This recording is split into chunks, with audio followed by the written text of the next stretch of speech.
Programme में बात करेंगे साबिक वजीर आजम नवाज शरीफ की, जिनके नए वकील ने आज अदालत में वकालतनामा जमा करवा दिया। एहतसाब अदालत में आज जब एवनफील्ड रेफरेंस की समाअत हुई तो नवाज शरीफ की जानिब से नए वकील जहांगीर जदून पेश हुए। याद रहे कि इससे पहले साबिक वजीर आजम के वकील ख्वाजा हारिस ने कहा था कि उन पर बहुत दबाव है, जिस वजह से उन्हें केस से अलहदा होने का फैसला करना पड़ा।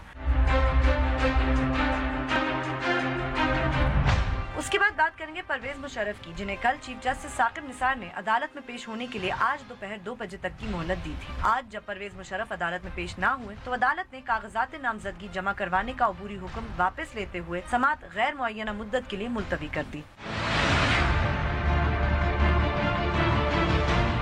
और आखिर में बात करेंगे इलेक्शन कमीशन ऑफ पाकिस्तान की, जिन्होंने इंतखाबात से कबल कागजात नामजदगी की जांच पड़ताल के दौरान 383 ऐसे उम्मीदवारों की निशानदेही की है जो बैंक डिफॉल्टर्स हैं। कागजात नामजदगी की जांच पड़ताल में इलेक्शन कमीशन ने स्टेट बैंक, FIA, NAB और FPR से मदद तलब की। डॉन न्यूज को इलेक्शन कमीशन के जराये ने बताया कि इन 4 में से 3 इदारों ने अपना काम कर लिया है और FIA ने अभी रिपोर्ट भेजनी है।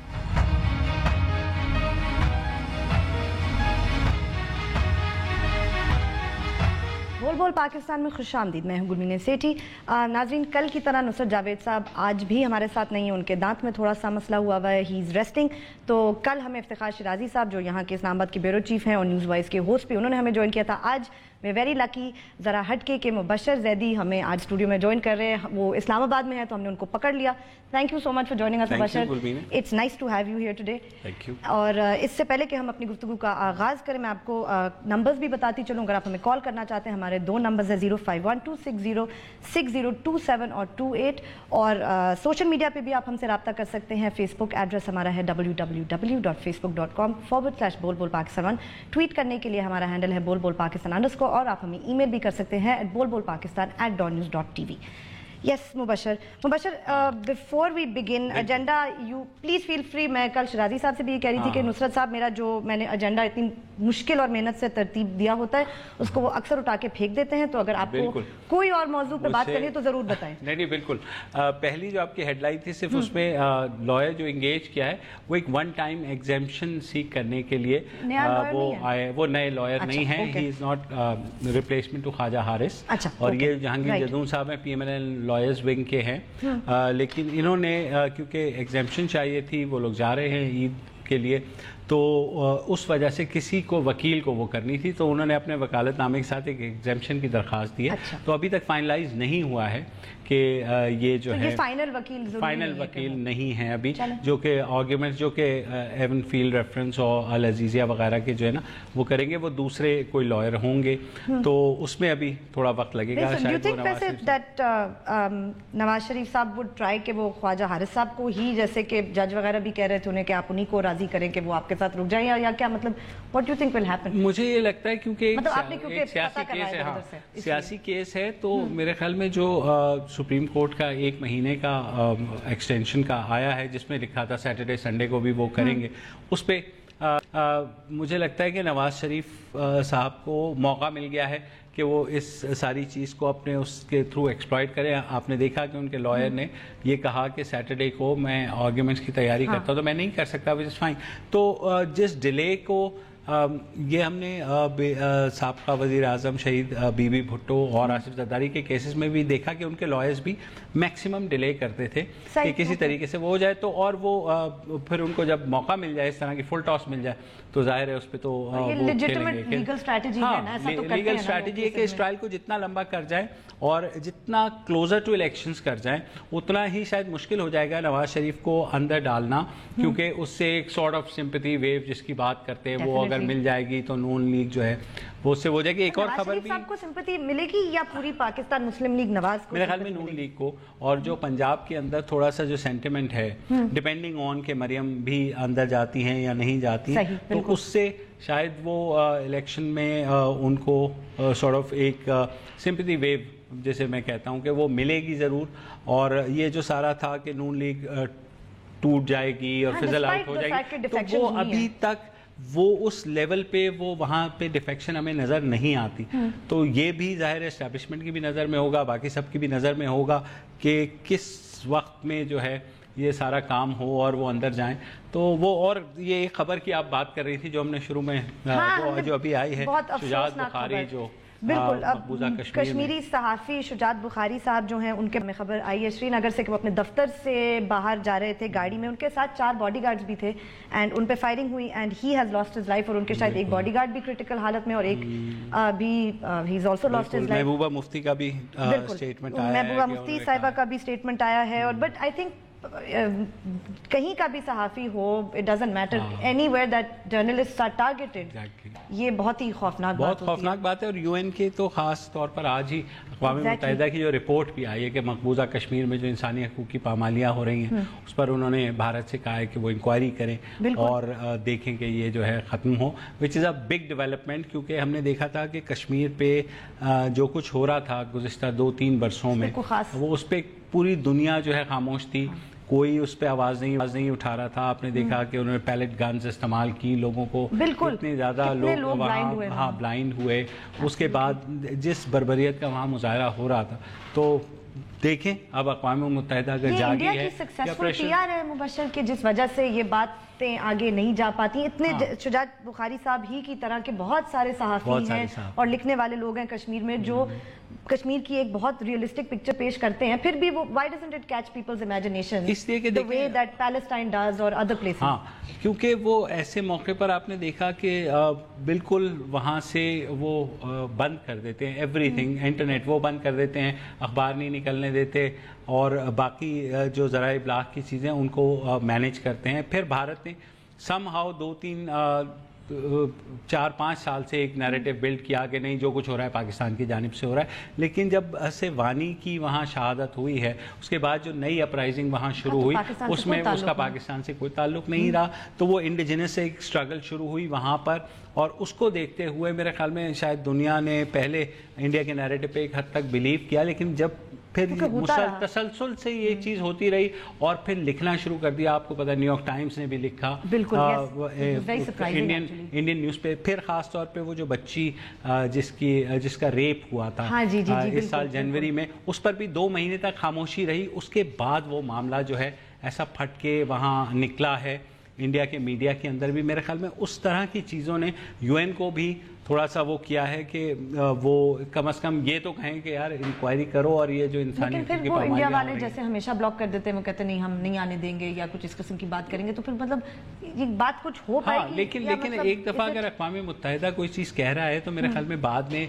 आपको इधर उधर से भी आवाज़ें आएंगी कि यूरोपियन यूनियन बोलेगी या अमेरिका का तो मुझे नहीं पता कि वो बोलेगा, कुछ भी नहीं बोलेगा। तो लेकिन ये है कि कश्मीर में वाकई हालात जो है ना खासे खराब है। और लाहौर से कॉल है, sorry to cut you but चले लाहौर से कॉल सुनते हैं। अस्सलाम वालेकुम जी। अस्सलाम वालेकुम, उस्मान बात कर रहा हूँ लाहौर से। जी फरमाइए। मेरी 2 पॉइंट्स हैं छोटे छोटे। मुबश्शिर साहब आज शो पर आए हुए हैं तो I should take an advantage कि मैं जरा I should pick up his brain please. पहला तो पॉइंट ये है कि मुबश्शिर साहब ये बताएं कि ये जो जुल्फी बुखारी का जो कल सारा केस हुआ है जो मीडिया पे बड़ा हाईलाइट हुआ है, इसके बारे में जरा काइंडली अपना जरा पॉइंट ऑफ व्यू दें कि खान साहब जिन्होंने इतना ज्यादा एक नया पाकिस्तान का जो कॉन्सेप्ट दे रहे हैं, आपको पता है, I won't go into detail, इसके बारे में काइंडली बताएं कि आप इसको किस तरह देखते हैं। देखिए मैं आपको अच्छा फरमाइए आप दूसरा सवाल भी कर लीजिए। अच्छा, और सेकेंडली मुबश्शिर साहब मुझे जरा अपना जरा इलेक्शन के ऊपर जरा काइंडली अपना जरा व्यू दीजिए कि आप कहाँ पे देख रहे हैं, do you see a hung parliament or do you actually see Imran Khan taking actually majority in National Assembly? कोई तीसरी ऑप्शन है? ये 2 चीजें हैं मुझे as a layman जरा kindly। अच्छा, आप लेमैन तो कहीं से नहीं है ठीक है, वो तो मुझे पढ़ के वो तो आपको पता है आप, लेकिन सुनना चाह रहे हैं तो आपको मैं बताऊं आज इस्लामाबाद हाई कोर्ट में जो है एक हियरिंग भी हुई जुल्फी बुखारी की, जिसमें उन्होंने ये कहा कि उनका नाम जो है उनके वकील ने, जाहिर है वो तो आपको पता है उम्रे पे गए हुए हैं खान साहब के साथ, तो उनके वकील पेश हुए और उन्होंने कहा कि जनाब हमें इंटरिम रिलीफ दे दी जाए ना। तो जज साहब जो हैं जस्टिस आमिर फारूक, उन्होंने मज़ाहन कहा, उन्होंने कहा कि जनाब इंटरिम रिलीफ में तो 2-3 दिन लगते हैं, आपको तो 26 मिनट में मिल जाते हैं वेवर्स, तो आप क्या चाह रहे हैं इसमें। तो उन्होंने डिक्लाइन किया इस्लामाबाद हाई कोर्ट ने कि हम आपका नाम जो है वो ब्लैक लिस्ट से नहीं उठा सकते, और इंटीरियर मिनिस्ट्री को नोटिस भी किया है। अब ये जिस तरह हुआ है, देखें वेवर्स जो है वो 2 साबिक वज़राए आज़म, मुझे याद है चाहे राजा परवेज अशरफ साहब हो, यूसुफ रजा गिलानी साहब हो, उनको भी वेवर्स दिए गए थे डिस्पाइट द फैक्ट कि वो ECL में थे। अब यहाँ पर जो है ECL में तो नहीं थे लेकिन ब्लैक लिस्ट जरूर थे। अब ब्लैक लिस्ट में भी जज साहब ने कहा कि इसका मतलब है कि इंक्वायरी हो रही है, you are wanted in some case. आपको याद होगा कि डिफेंस अताशी जो है US के जो अभी एक्सीडेंट के चक्कर में जो बिल आखिर चले गए, इनको ब्लैक लिस्ट में डाला गया था, उनको ECL में नहीं डाला गया था। तो इट्स अ लेसर स्टेज पे शायद, लेकिन ब्लैक लिस्ट रिक्वायर्स कि आप जो है किसी को भी जो है मुल्क से बाहर ना जाने दें, ना अंदर ना आने दें। लेकिन जस्टिस आमिर फारूक साहब ने ये कहा है कि ब्लैक लिस्ट बाउंड करती कि बाहर से कोई ऐसा बंदा ना आए, यहाँ से जाने का अभी तक नहीं पता।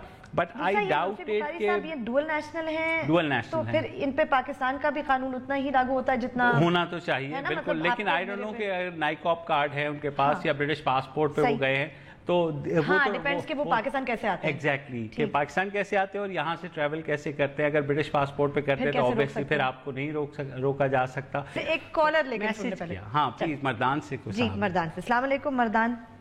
अस्सलाम वालेकुम सर, मैं मोहम्मद जवाद अमीन बात कर रहा हूँ मर्दान से सर। वालेकुम अस्सलाम भाई।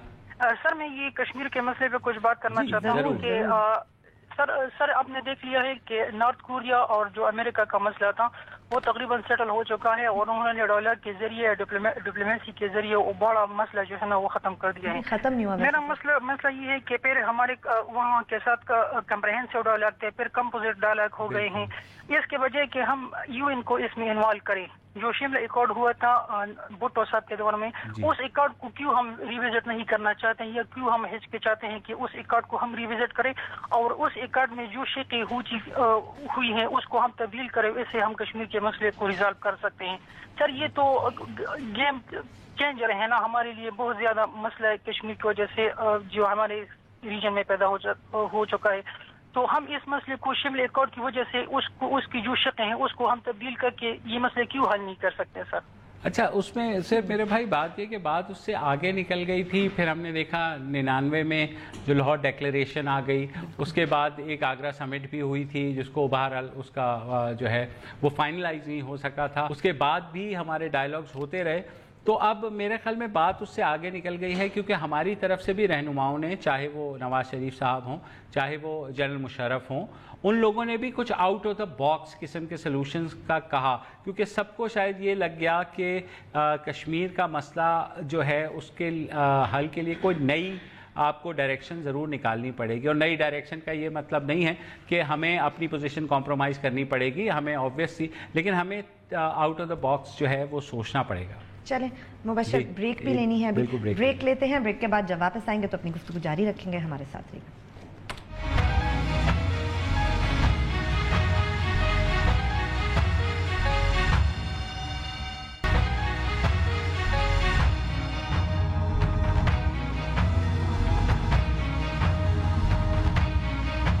हमें ट्वीट जरूर कीजिए। हमारा ट्विटर हैंडल है बोल पाकिस्तान_। मुबश्शिर, एक चीज थी, हमारे जो आखिरी कॉलर थे मर्दान वाले, उन्होंने कहा कि अमेरिका और नॉर्थ कोरिया के दरमियान जो मसला है ना वो सारा हल हो गया है। तो आई थिंक हल नहीं हुआ, हाँ, सिर्फ ये मैं कह रही हूं, ब्रेक थ्रू तो हो गई है ना, कहां से on the brink of conflict to a breakthrough. जाहिर है वो जितने कम अरसे में ये चीज हुई है उससे दोनों लग गया है कि किम और ट्रम्प दोनों जो है ना, इनके कहीं ना कहीं केमिस्ट्री मिल गई है। लग तो ऐसे ही रहा था जिस तरह वो उसकी तारीफें कर रहा था, मतलब बहुत टैलेंटेड आदमी है और ये और वो। I mean but it's good in a way कि ये अगर कॉन्फ्लिक्ट्स के रेजोल्यूशन का मौसम है तो क्या पता वो हवा चलती चलती यहाँ पर भी आ जाए। शहबाज शरीफ साहब ने उस दिन जैसे ही ये समिट हुआ उन्होंने 4 बड़ी स्टेट्समैनली ट्वीट्स की जिनका उस वक्त नुसरत साहब ने बहुत मजाक उड़ाया था। कि वो कह रहा था, उन्होंने एग्जैक्टली जो हमारे कॉलर कह रहे थे, वो कहते कि अगर ये लोग बैठ के बात कर सकते हैं तो हम भी क्यों ना जाके किसी तीसरे मुल्क में अपने मसाइल हल करें। क्योंकि कॉन्फ्लिक्ट्स देखें इतने लॉन्ग चल नहीं सकते, कहीं ना कहीं आपको उनका हल निकालना पड़ता है। और अब वो दौर नहीं रहा कि आप लंबे लंबे कॉन्फ्लिक्ट्स चलाएं। अब the world will force you somehow the interest, चाहे आप वो CPEC हो चाहे और कुछ हो, उसके डायनामिक्स ही ऐसे होते हैं कि आपको कहीं ना कहीं कॉम्प्रोमाइज़ करना पड़ता है। अब हो सकता है उसकी वजह से इंडिया अपनी पोजीशन से हट करके हमसे बात करे, you never know, and I think कि there is a great possibility of this, I won't be surprise अगर ऐसा में घी शक्कर, आई होप सो, तो बहुत ही अच्छी बात है। अच्छा, लेकिन आप प्रेडिक्शन नहीं दे रहे थे हमारे एक वो पहले कॉलर उस्मान साहब ने हंग पार्लियामेंट का, देखिए हम भी भाई इसी तरह ही, बल्कि अगर कहते तो मैं आपको लाइव फाल निकाल के दिखा देता हूँ क्योंकि हम लोग प्रेडिक्शन, मेरे ख्याल में आप लोग ज्यादा इन्फॉर्म्ड हैं, आप तो खुद लाहौर में बैठे हुए हैं। जो डोंट अवॉइड इट मुबशर, नहीं, आई एम नॉट। हम पार्लियामेंट का देखें, सब यही कह रहे हैं कि हो सकता है तीनों बड़ी जमातें जो हैं, जो नून लीग है, पीटीआई है और पीपल्स पार्टी, वो कमो बेश 90, 70, 50 इस तरह करके आपस में वो कर लें, इनकी सीटें आ जाए। 90 सीटें ले लेंगे? नहीं, पीपल्स पार्टी को 50 आप सिंध में ही है ना, मतलब और कहाँ होंगी? तो वो 50 के लगभग अगर हो गई उनकी, तो वो किंग मेकर बन जाएंगे ना जरदारी साहब, आपको पता है, फिर तो उनका डिस्को शुरू हो जाएगा क्योंकि नून लीग और पीटीआई ने इत्तेहाद करना नहीं है, और जरदारी साहब फिर तख्त पे बैठे होंगे, और उसके बाद जो है ना वो अपनी जो उनकी ट्रेडमार्क मुस्कुराहट है, कॉल है, कहाँ से जी? फ्रांस से, टांग से चलें जी। अस्सलाम वालेकुम। अस्सलाम वालेकुम जी। वालेकुम अस्सलाम मेरे भाई।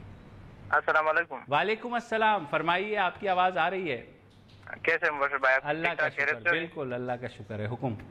बस मैं कश्मीर के बारे में कुछ बात कर रहा था। जरूर जी, फरमाइए। कश्मीर के बारे में जी, मैं ये बोलना चाहता कि कश्मीर के बारे में जो पाकिस्तान का मौक़िफ़ है ना, वो तो ठीक है, लेकिन आप अपने मुल्क के सूबों पाटा और खैबर पख्तूनख्वा को देख ले, वहाँ पर जो तहरीकें चल रही, पाकिस्तान इनको नहीं संभाल सकते तो कश्मीर को क्या संभालेगा? यहाँ पर जो चीजें उठी है जी, तहरीक जो एक उठी है मुल्क के खिलाफ, तो भाई पहले इनका मौक़िफ़ सुन ले, इनके मसाइल हल के, तब आप कश्मीर पर बात करेंगे। जब आप अपने मुल्क के अंदर आपके गड़बड़ हो, तो फिर आपको कश्मीर पर क्या बात करेंगे? उस पर बात करना तो फजूल है भाई।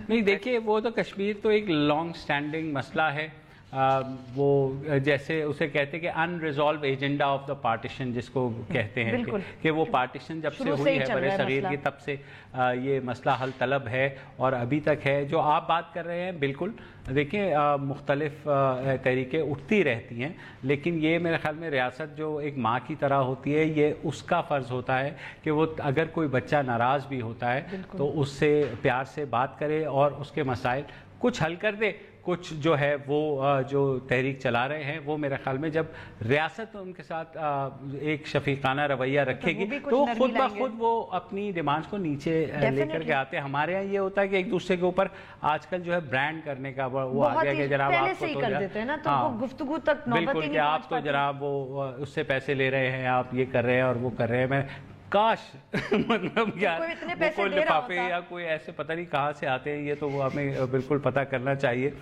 लेकिन ये कि अच्छा नहीं एक minute, back to the parliament ना, वो सॉरी हम वो जरा डिस्ट्रैक्ट हो गए। इनके भाई की बात भी ठीक है, बिकॉज इट्स ऑन गोइंग। तो पार्लियामेंट का ये है कि मुझे ये लगता है कि Noon league would still be the majority party, 90 से 100 के करीब वो सीटें ले जाएंगे, मेरी अपनी प्रेडिक्शन है। बाकी पीटीआई शायद 70 और पीपल्स पार्टी 40 से 50 के दरमियान। जरदारी साहब का टाइम आने वाला है। मैं कह रहा हूँ जरदारी साहब का जो आप जिसको देखेंगी वो जो करेंगे फ्यूजन ही होगा, वाकई वो एक अजीब, और इलेक्टेबल्स का वो जो है, चले पीपल्स पार्टी के बहुत सारे जो लोग हैं वो दोबारा पीपल्स पार्टी के साथ लाए हो जाएंगे। कुर्सी एक है वजीर आजम की, और उम्मीदवार जब 2 हो जाएंगे, 2 क्या तो 4-5 होगा उसमें कम से कम।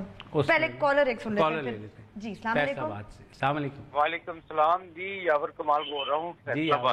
कैसे हैं जी? मेरा आपसे एक क्वेश्चन है जी। इमरान खान साहब ने सारी सियासत कर ली, सब कुछ कर लिया, जो पुराने कारकुन थे उनको निकाल दिया, नए कारकुन जो नए आए बंदे दूसरी पार्टियों में उनको टिकट दे दी। ये मेरा पैगाम इमरान खान तक आप जा सकते हैं? पता नहीं अब इमरान खान तक पैगाम जो है ना वो सिर्फ इमरान खान पहुंचा सकते हैं और कोई नहीं पहुंचा सकता। तो शायद कोई टेलीविजन चैनल भी ऐसा ना बचा हो मुबशर पिछले 2-4 दिन से जो उनके पीछे पड़े हैं। तो मैं कह रहा हूँ वो जो उनके वो सबसे बड़े सपोर्टर होते थे, नॉन ज़ैनब बदावी इंटरव्यू करते थे।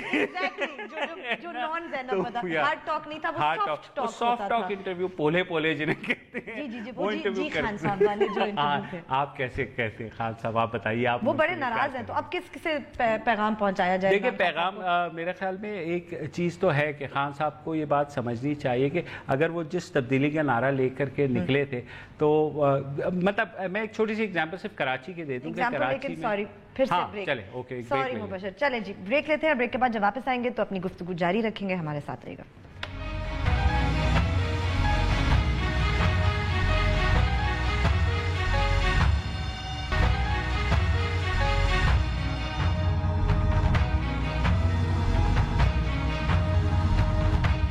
ट्वीट ज़रूर कीजिए, हमारा ट्विटर हैंडल है बोल पाकिस्तान _ मुबशर, मुशर्रफ साहब का भी एक मौजू आज हमने रखा था, बिल्कुल, तो वो आखिरकार उनको बड़ी सहूलत दी, कोशिश की गई कि वो किसी तरह आ जाए। वो अगर आना नहीं था, वो हर दफ़ा क्यों अपने नाम जो कागजात नामजदगी हैं वो जमा कराने की कोशिश करते हैं? मैं कल शराजी साहब से भी ये पूछ रही थी कि why does he want to contest the elections. कल तो हमें पता चला, जो अगर बात वाकई ये सच है तो बड़ी सीरियस है, कि उनको पार्किंसंस भी है। अपेरेंटली उनके लॉयर कह रहे थे अगर if genuinely he is suffering from Parkinson's, वो तो बड़ी खौफनाक बीमारी है। बिल्कुल, अब ऐसे डिपेंड ऑन द किस स्टेज पे है वो, तो still why, because he is been giving interviews. हाँ, इंटरव्यूज तो देखिए लिखने में तो बिल्कुल मुझे तो मैं तो इस बात पे कन्विंस हूँ कि उनका जो है करियर ऑलरेडी खत्म हो चुका है। वो नहीं, वो इसलिए नहीं होते कि मुझे याद है मैं उनके साथ वापस आया था, जब वो वापस आए थे ना, तो मैं उधर बैठा उनसे जब बातें कर रहा था, तो उस वक्त उन्होंने कहा था मेरे फेसबुक के फॉलोअर्स जो है ना वो इमरान खान से ज्यादा हैं। और मुझे याद है कि MKM ने उनको वो झंडी कराई थी कि मैं उनके पीछे जब आया हूँ, एयरपोर्ट से निकला हूँ, तो कोई भी नहीं था और मैं भी मुड़ के दूसरे दरवाजे से निकल गया। मैंने कहा ये तो अगर मैं पिक्चर में भी आ गया तो लोग कहेंगे कि मुशर्रफ और उनके साथी जरा। चलो फैसलाबाद से हमारे साथ कॉलर जी, अस्सलाम वालेकुम। मैडम जी, मैं पिंडी से रक्षंदा शहर बोल रही हूँ, कादरिया कॉलोनी पेशावर रोड से। ओके, मैंने मुबशर जैदी साहब से बात करनी है जी, प्लीज बात कीजिए आप। फरमाइए जी। मुबशर जैदी साहब, अल्लाह पाक आपको बहुत अजर दे, इज्जत दे, आप एक बड़ा अच्छा काम कर रही हैं। मैं रेगुलर आपकी देखती भी हूँ प्रोग्राम और कॉलर भी हूँ। बड़ी मेहरबानी। मेरा थोड़ा सा एक मसला था, ये वोटों का या टिकटों की बात चल रही है जी। वो एक माइंड ना कीजिएगा, एक मिसाल आ गई है, काला भी कुत्ता चिट्टा भी कुत्ता, कि हम लोग पानी के लिए आप यकीन करें, मलिक इब्रार साहब का ट्यूबवेल, जमूर्द खान साहब का ट्यूबवेल, अच्छा कंटोनमेंट चीफ जस्टिस साहब ने ट्यूबवेल बंद कर दिए। कंटोनमेंट वाले आज महीना हो गया है रमजान शरीफ का, ला इलाहा इल्लल्लाह मोहम्मद रसूल अल्लाह। मैं 50 साल उम्र है, शुगर और हार्ट पेशेंट हूँ, मैं बोतलें उठाती हूँ, कभी एक पंप पे कभी दूसरे पंप पे। तो अगर ये इब्रार आएगा तो भी हमें कोई मसला नहीं, ना इन लोगों ने, मरियम नवाज ने लाइन में खड़े होके जरा पानी भर के दिखाएं, बिलावल भुट्टो जरा हमें सिर्फ उर्दू बोल के दिखा दे। जो बंदा हुकूमत के लिए अपनी जात बदल दे वो पाकिस्तान की क्या खिदमत करेगा? इमरान खान साहब ने बोला नया पाकिस्तान, धूड़ नया पाकिस्तान, सारे वही चोर चेहरे जो जिनका जमीर 4 साल 5 महीने के बाद जाग जाता है, दूसरी पार्टी में शामिल हो जाते हैं हुकूमतों के लिए, चाचे भतीजे ताए। और यंग नस्ल को इन्होंने बोला था जी यूथ को हम चांस देंगे, यूथ को सिर्फ तालियां बजाने के लिए स्टेज से 500 किलोमीटर दूर बिठा दिया, नाचने के लिए, डंडे खाने के लिए, तालियां बजाने के लिए। मैं इतनी तंग हूँ, आज मेरा दिल कर रहा था मैं कंटोनमेंट सुबह 8 बजे की चक्कर लगा रही हूँ। ठीक, पानी का बिल्कुल पानी का और बड़ा जेन्युइन मसला है, और जो भी अगर कंटोनमेंट में कोई साहब हैं जिन्होंने ये किया है तो मेरे ख्याल में उनकी भी जिम्मेदारी बनती है। पानी का बहुत बड़ा मसला हो रहा है, और मैं आपको रक्षंदा साहब ये जरूर बताऊं कि उस शख्स को वोट कीजिएगा जो आप लोगों को गारंटी करे, क्योंकि इलेक्शंस आ रहे हैं। मुझे लग रहा था कि वो इस दफा शायद यार नहीं, वो आप किसी को भी वोट नहीं करेंगे, क्योंकि तो उन्होंने सबके बारे में एक ही बात की ना। वो बेचारी उनकी आप फ्रस्ट्रेशन का अंदाजा तो लगाए, उनको पानी नहीं मिल रहा, रमजान में नहीं मिल रहा, उनके सारे बच्चे होंगे, उनकी फैमिली होगी, और वो दर बदर जा रही हैं। गर्मी का आलम आपको पता है, वो वहां जा रहे, तो कोई ना कोई तो अथॉरिटी होनी चाहिए जो कम से कम इस लेवल पर पानी को, और सब पानी की बात करते हैं अपने मैनिफेस्टो में कि जी सेफ वाटर ये हम कर देंगे, तो ये कर देंगे। ये इशू हमें उठाना ही तब चाहिए था जब से लोगों ने ये क्यों जाके किसी को एक तीसरी जगह से पानी लेना पड़ा है। हम तब ये बात नहीं करते थे कि जब पाइपों के अंदर से पानी आना बंद हुआ कि people had to go to a third place, और ये ट्यूबवेल है that you are taking it आप जमीन के अंदर से पानी निकाल के उसको खत्म कर रहे हैं और खत्म कर रहे हैं, है ही नहीं लोग तो और क्या करेंगे, वो पंप पे बड़े बड़े आप पोश इलाकों में देखें किस तरह वो गाड़ियां धो रहे होते हैं कि पानी नीचे आजकल तो मेरे आसपास वाले घरों से जो सिर्फ और सिर्फ लड़ाई इस बात पे होती है कि जब मुझे नजर आता है कि मैं कहती हूँ जी बाल्टी से भी आप गाड़ी धो सकते हैं, एक बाल्टी भरे पानी की। और नहाने के लिए भी अब जरूरी नहीं कि आप शावर में हो या टब पूरा भरे, आप उसको फिर खाली करें। आप प्लीज ट्राई करें या शेव करते हुए या पेस्ट करते हुए बंद कर दें पानी, बर्तन धोते हुए। ये सोच कर कि शायद अगर मैं बंद कर दूंगा तो मेरे साथ घर वाले को या मेरे किसी और बहन भाई को या रक्षंदा जैसी साहिबा को इनको पानी मिल जाएगा। तो प्लीज आप थोड़ा सा इसको देखना चाहिए। नहीं, पानी का इशू आगे आगे हमें बहुत उठाना पड़ेगा बिकॉज ये बहुत सीरियस इशू है। चलें ब्रेक लेते हैं, ब्रेक के बाद जब वापस आएंगे तो अपनी गुफ्तगू जारी रखेंगे। हमारे साथ रहिए।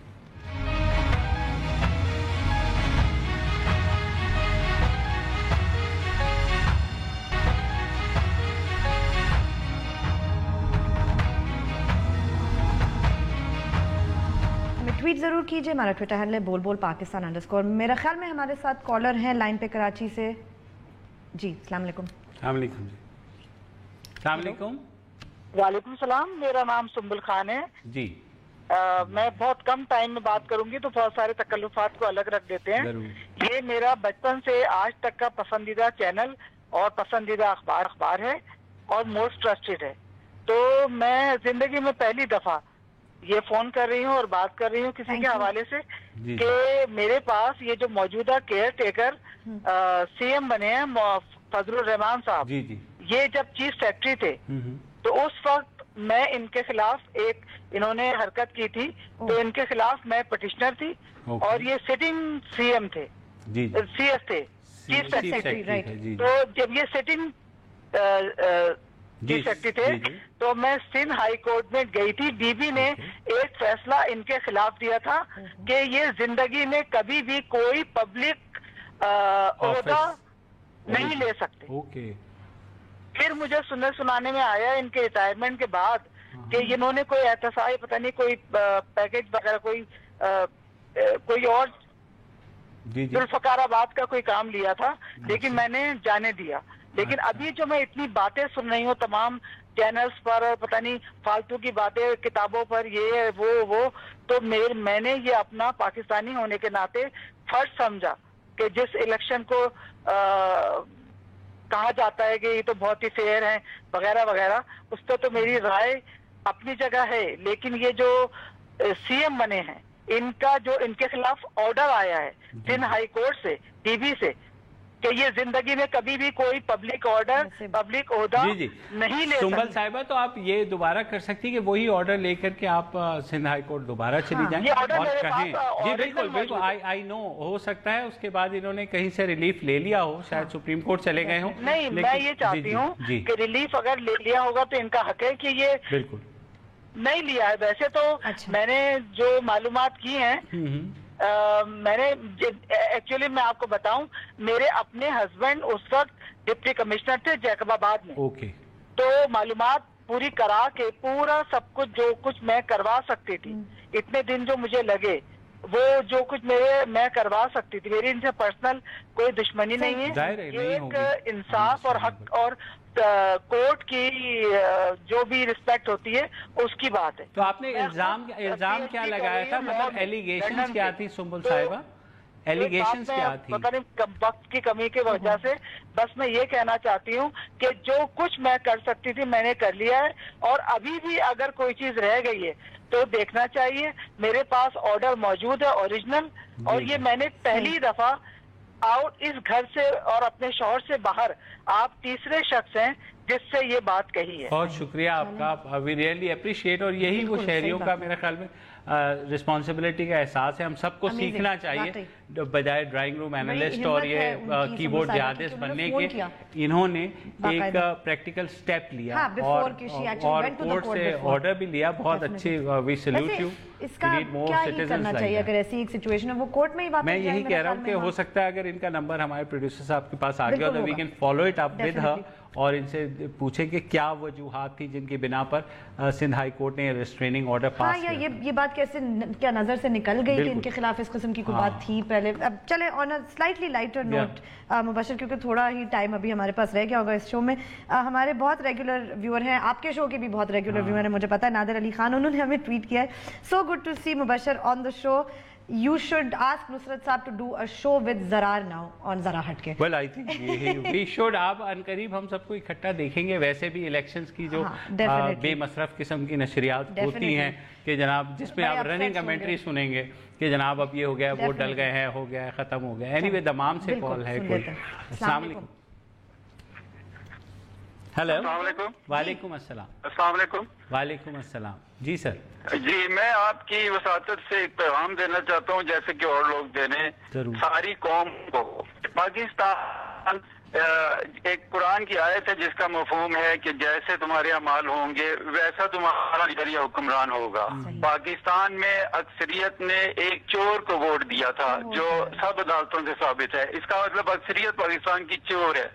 इन चोर मुनाफिकों कातिलों की हुकूमत एक सच्चा इमरान खान जैसा आदमी नहीं कर सकता। इसलिए इमरान खान इस मुल्क का लीडर नहीं बन सकता जब तक ये लोग तौबा नहीं करते, जब तक ये सच्चे नहीं होते। पाकिस्तान के मुनाफिक, कातिल, लुटेरे, झूठे।